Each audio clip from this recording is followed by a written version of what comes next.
So Ciryl Gane stops Derrick Lewis in the 4th or 3rd round, TKOs him. It was a very impressive performance by Ciryl Gane. I feel like he showed levels to his game in terms of the way he carried himself, the way he actually pulled off his actual win was quite impressive.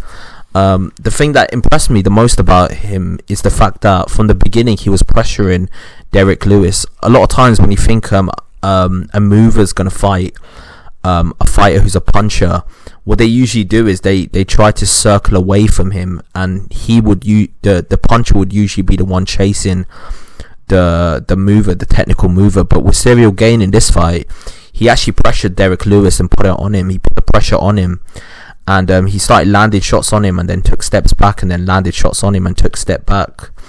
And it was very clever what he was actually doing. And the beautiful thing was that the commentators actually picked up on this.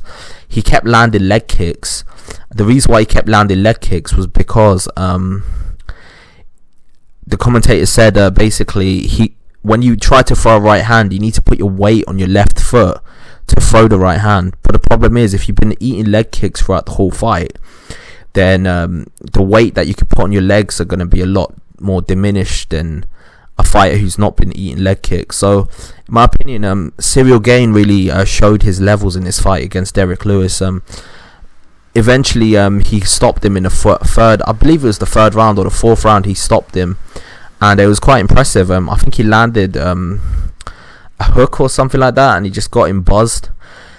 Then after that he just landed a few shots and completely destroyed him. Sorry, I'm tired, man. I've been up all night watching these fights. So yeah, it was impressive. It was a very impressive performance. I was very much excited to see him perform at such a high level. From the beginning of the press conference to the actual build up to the fight, to the actual fight itself, Ciryl Gane looked like the veteran in there. He looked like the guy that was that had all the experience because of his composure. I love the way he carries himself, the way he's always composed, and he's never seems like he's ever in a spot of trouble in terms of his temperament. He always seems like he's in control. Even though he's up there against a veteran, he had the composure of a veteran himself. And it was impressive, man, seeing him do his thing. Obviously, Derrick Lewis tried landing a few right hands, and he did land a few leg kicks, which was quite impressive. But I think it shows the level of Ciryl Gane that he was able to stop Derrick Lewis the way he did in only 9 fights. This is a veteran who's beaten like several top fighters, and Ciryl Gane has managed to stop him so early in his career. Now he's the interim champion. He's going to fight the actual heavyweight champion, which is Francis Ngannou. And the interesting thing is, Francis Ngannou and Ciryl Gane used to spar against each other years ago. I think Ciryl Gane's coach used to be Francis Ngannou's coach. So they both know each other pretty well. The question is, who's going to win against who? Because both of them have grown since they last fought each other.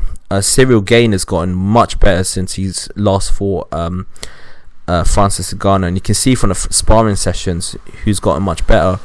And on top of that, Francis Ngannou has just gone tenfold. He's added more elements to his game, like takedown defense, and he showed his ability to get to the back the way he did against Stipe. I mean, it's going to be an interesting fight because both of them know each other pretty well in terms of, like, they spent years being each other's sparring partners. So I'm very much looking forward to this fight. In terms of where Derrick Lewis goes next, he just needs to rebuild again. I was actually supporting Derrick Lewis in this fight. I wanted him to win. The reason was because I feel like Ciryl Gane is young enough and has had so least fights that he could easily bounce back from a loss. While for Derrick Lewis, it's almost like it's the last chance saloon for him to get a world title shot. I mean, he's going to have less opportunities than a Ciryl Gane. So in my opinion, I just wanted to watch Ciryl Gane get that opportunity, but not Ciryl Gane, sorry, Derrick Lewis get the opportunity because obviously he's much older. But now that Ciryl Gane's got it's going to be interesting to see him fight Francis Ngannou. A second Derrick Lewis versus Francis Ngannou fight might have been just as boring as the first one, but a Ciryl Gane versus a Francis Ngannou fight, I think it's going to be more exciting because both of them know each other pretty well. They know each other's weaknesses and strengths. They've sparred countless rounds with each other. So in my opinion, I'm very much looking forward to this. Tell me who you think will win this particular fight. and like and subscribe to the channel. I've got a lot more content coming your way. Peace out.